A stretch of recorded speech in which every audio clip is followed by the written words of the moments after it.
mind is derivative. In the other worldview, mind is primary and mass energy is derivative. And so far as tonight's lecture is concerned, it is the diametrical opposition between the worldview of materialism and the worldview of theism. It is a conflict between these two worldviews, but I want you to notice there are scientists on each side of it. Now, what's the better candidate? Now, abstract objects, the problem with these abstract objects is they're causally effete, meaning they can't cause anything.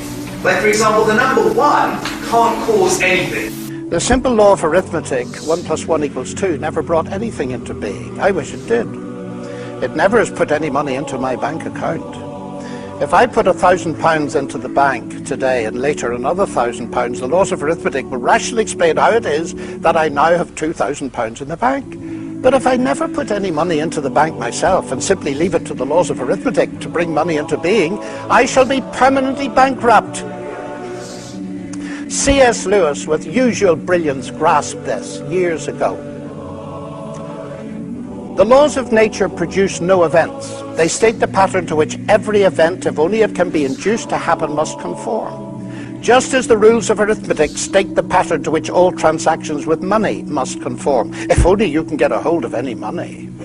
Thus, in one sense, the laws of nature cover the whole field of space and time. In another, what they leave out is precisely the whole real universe.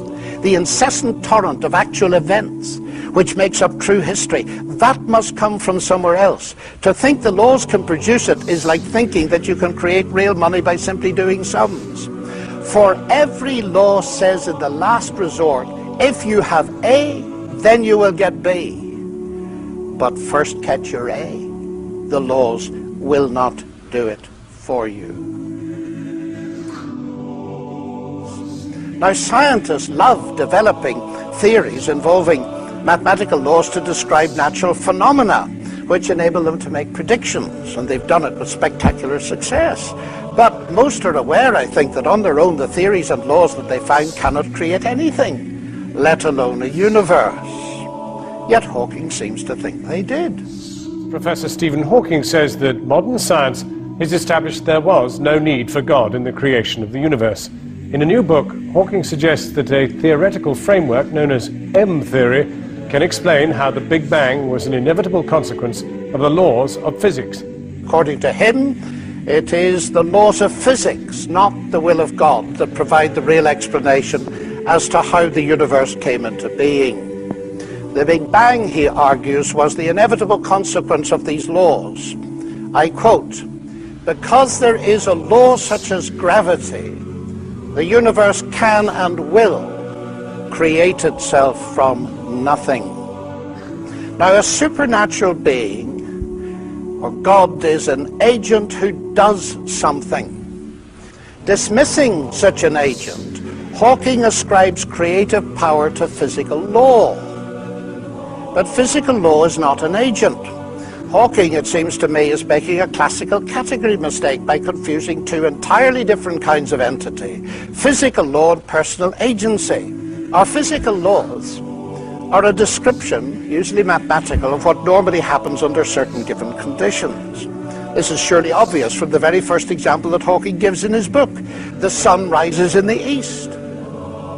But this law does not create the sun, nor the planet Earth with east and west.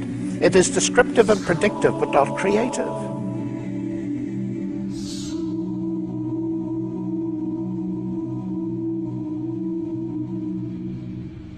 Similarly, Newton's laws of gravitation doesn't create gravity or the matter in which gravity acts.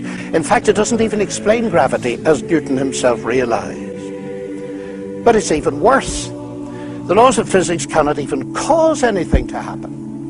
Newton's celebrated laws of motion never caused a pool ball to race across the table. That can only be done by people using a pool cue and the action of their muscles. Suppose, to make matters clearer, we replace the universe by a jet engine, and we are asked to explain it. Shall we account for it by mentioning the personal agency of its inventor, Sir Frank Whittle, Or shall we, following Hawking, dismiss personal agency and explain the jet engine by saying it arose naturally from physical law? Now, this would be absurd.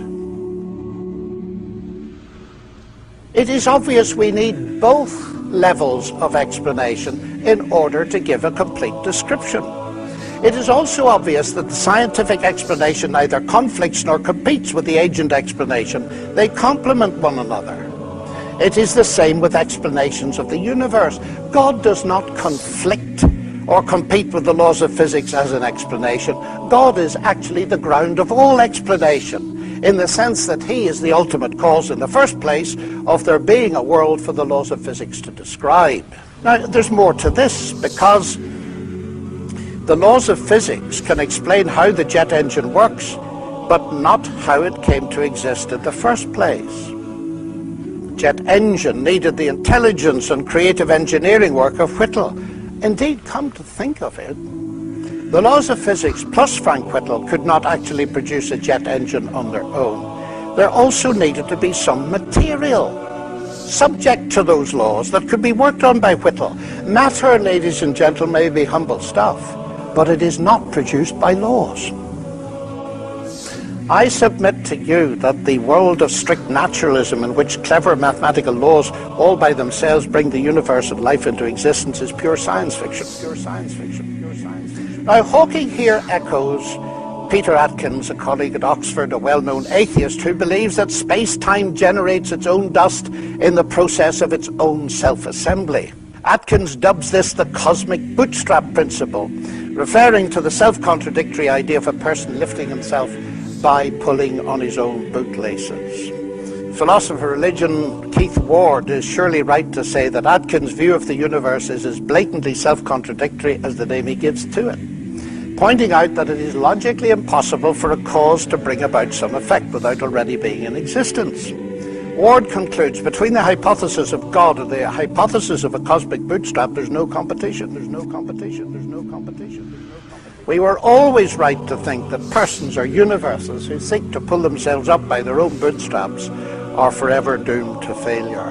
What perhaps all this goes to show is that nonsense remains nonsense even when talked by world-famous scientists. So the only alternative is an embodied mind, what theists call God.